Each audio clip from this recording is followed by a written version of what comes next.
Bank Indonesia mencatat utang luar negeri Indonesia pada kuartal 3 2025 mencapai 424,4 miliar dolar Amerika atau setara 7.103 triliun rupiah.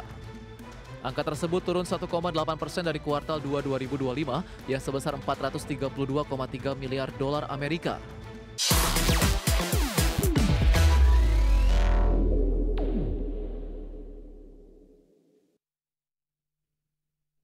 Pemirsa, Bank Indonesia mencatat utang luar negeri Indonesia pada kuartal 3 2025 sebesar 424,4 miliar dolar Amerika, turun 1,8% dari kuartal 2 2025. Perlambatan pertumbuhan utang luar negeri Indonesia salah satunya disebabkan melambatnya pertumbuhan utang luar negeri sektor publik. Bank Indonesia mencatat utang luar negeri Indonesia pada kuartal 3 2025 mencapai 424,4 miliar dolar Amerika atau setara 7.103 triliun rupiah. Angka tersebut turun 1,8% dari kuartal 2 2025 yang sebesar 432,3 miliar dolar Amerika. Perlambatan pertumbuhan utang luar negeri Indonesia salah satunya disebabkan oleh melambatnya pertumbuhan utang luar negeri sektor publik dan kontraksi pada utang luar negeri sektor swasta. Jika dirinci, pertumbuhan utang luar negeri pemerintah pada kuartal 3 sebesar 210,1 miliar dolar Amerika atau tumbuh 2,9% secara tahunan. Angka itu lebih rendah dibandingkan dengan pertumbuhan 10% secara tahunan pada kuartal 2 2025. Berdasarkan data Bank Indonesia, utang luar negeri pemerintah terbesar dimanfaatkan untuk mendukung sektor jasa kesehatan dan kegiatan sosial 23,1%, disusul sektor administrasi pemerintah, pertahanan dan jaminan sosial wajib, jasa pendidikan, konstruksi, transportasi dan pergudangan, serta jasa keuangan dan asuransi. Sementara itu, posisi utang luar negeri swasta tercatat sebesar 191,3 miliar dolar Amerika Serikat pada kuartal 3 2025.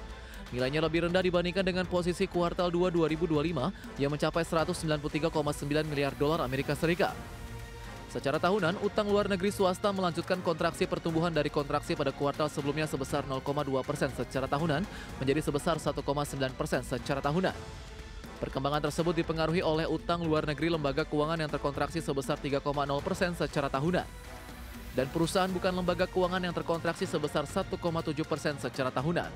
Jakarta, Tim Liputan, IDX Channel.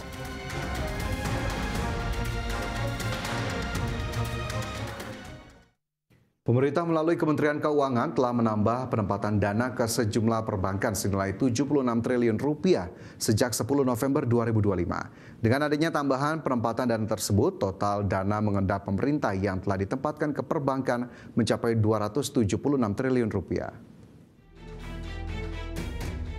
Pemerintah melalui Kementerian Keuangan telah menambah penempatan dana ke sejumlah perbankan senilai 76 triliun rupiah sejak 10 November 2025.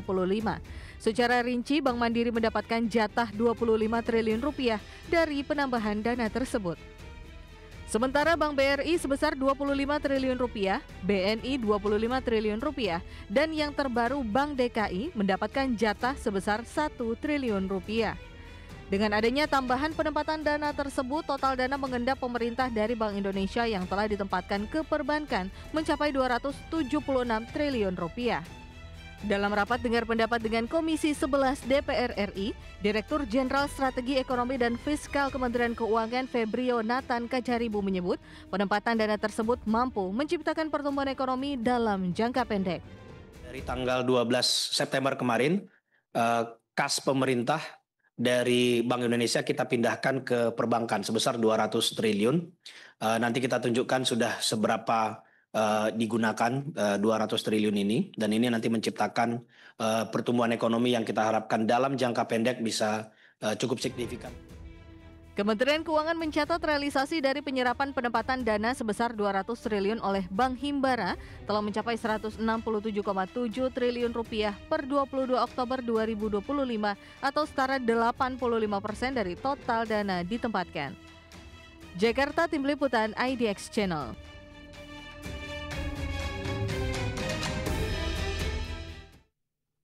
Anggota Komisi 11 DPR RI Wahyu Sanjaya mempertanyakan klaim pemerintah terkait realisasi serapan pendapatan dana pemerintah di Bank Himbara yang mencapai 167,7 triliun rupiah atau setara 85% dari dana yang ditempatkan sebesar 200 triliun rupiah. Menurut Wahyu, klaim tersebut bertolak belakang dengan data pertumbuhan kredit perbankan yang cenderung masih turun. Wahyu juga mempertanyakan realisasi serapan dana di Bank Mandiri dan BRI yang mencapai 100% dari total pendapatan dana sebesar 55 triliun dalam kurun waktu 30 hari sejak disalurkan pada 12 September 2025. Tadi kan Bapak jelaskan bahwasanya Mandiri senilai 55 triliun sudah selesai termasuk BRI. Tadi saya tuh iseng-iseng aja Pak menghitung. Kalau itu dibagi dengan rata-rata pinjaman 200 juta Pak, itu dapat lebih kurang sekitar 275.000 nasabah Pak.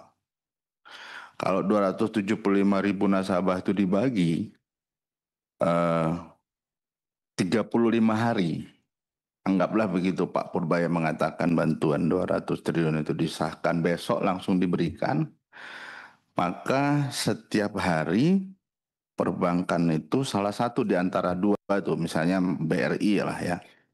Berarti BRI itu mengucurkan sekitar 8. Ya, sebenarnya pernyataan dari Komisi 11 ini wajar ya jika memang serapan dana dari pinjaman pemerintah ini harusnya tercermin ya lewat kredit usaha dari diterima oleh masyarakat. Jika klaimnya sudah 85%, tapi hasilnya juga masih belum turun, nah masih perlu dipertanyakan tuh apakah benar-benar dana tersebut disalurkan ke pelaku usaha atau hanya ya berputar di bank-bank saja seperti itu ya. Ya, karena memang ini harus kita sesuaikan kembali dengan tujuan dari penyaluran dana yang memang sudah dilakukan oleh Menteri Keuangan Purbayudi Sadewa agar kemudian ekonomi bisa berputar, jangan sampai kemudian penyerapannya tidak optimal, tidak maksimal sehingga akhirnya tidak tercapai tujuan untuk mendorong perekonomian nasional dari penempatan dana pemerintah di perbankan nasional.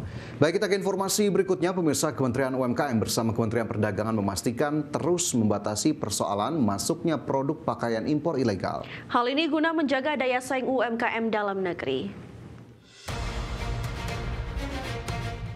Menteri Usaha Mikro Kecil dan Menengah Maman Abdurrahman secara khusus menghadap Menteri Perdagangan Budi Santoso. Dalam pertemuan tersebut, Maman menyebutkan pemerintah akan menindaklanjuti persoalan masuknya pakaian impor murah asal China yang dinilai menggerus produk UMKM dalam negeri. Selain impor barang bekas ilegal, pemerintah juga akan menyekat banjirnya pakaian impor tanpa merek atau unlabel, termasuk produk-produk barang impor dari China yang menghantam atau mengkanibalisasi produk-produk UMKM tanah air. Ada dua hal yang kita bicarakan. Pertama, isu mengenai barang impor baju-baju bekas. Itu dulu ya, satu.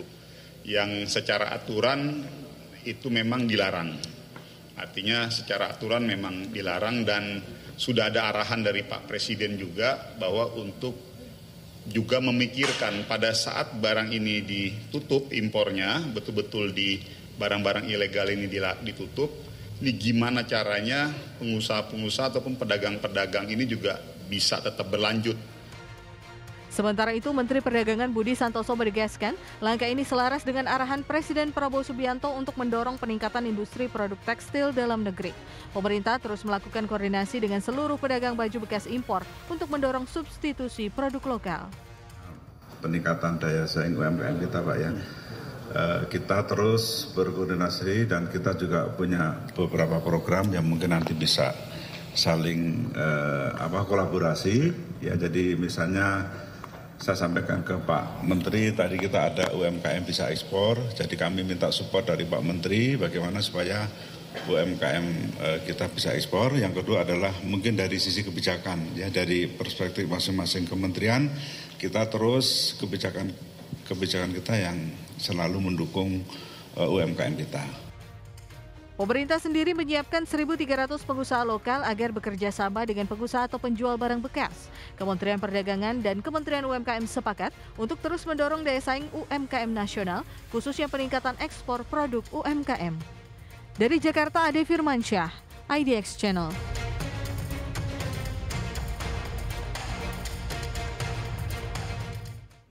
Ke informasi selanjutnya pemirsa, industri kreatif Indonesia semakin menggeliat dengan berbagai inovasi di berbagai bidang. Sebanyak 28 perusahaan IP kreatif dengan total 100 IP lokal dan internasional berkolaborasi lintas negara meningkatkan daya saing ekonomi kreatif ke pasar internasional. Komite Ekonomi Kreatif Jakarta bekerja sama dengan Asosiasi Kreatif IP Indonesia atau AIPI bergerak bersama membangun ekosistem usaha dunia kreatif yang berdaya saing melalui Jakarta IP Market 2025. Langkah strategis ini merupakan upaya konkret untuk meningkatkan nilai ekonomi karya anak bangsa secara lebih luas. Chairman Jakarta IP Market Mohtar Sarman menegaskan, dalam memperluas jaringan pasar dan kemitraan yang luas, diperlukan kolaborasi yang kuat antara kekayaan intelektual dengan pelaku bisnis serta investor dalam pemenuhan akses pasar internasional, di mana di pasar global industri kreatif membuka peluang karya, bisnis, dan market yang lebih luas. Banyak dari para kreator ini mendapatkan kendala pendanaan supaya mereka bisa lebih berkembang lagi. Nah, mungkin dari industri-industri di keuangan juga bisa melihat ini potensinya besar sekali, bisa saling berkolaborasi, bisa membantu juga supaya IP kita bisa lebih besar lagi. Kalau dari konsumen sendiri Pak, melihat KI ini seperti apa? Tadi Pak menyebut ya. Saya rasa kembali lagi ya, kita menunjukkan bahwa brand atau kreator-kreator atau karya-karya lokal itu bagus, ya kan?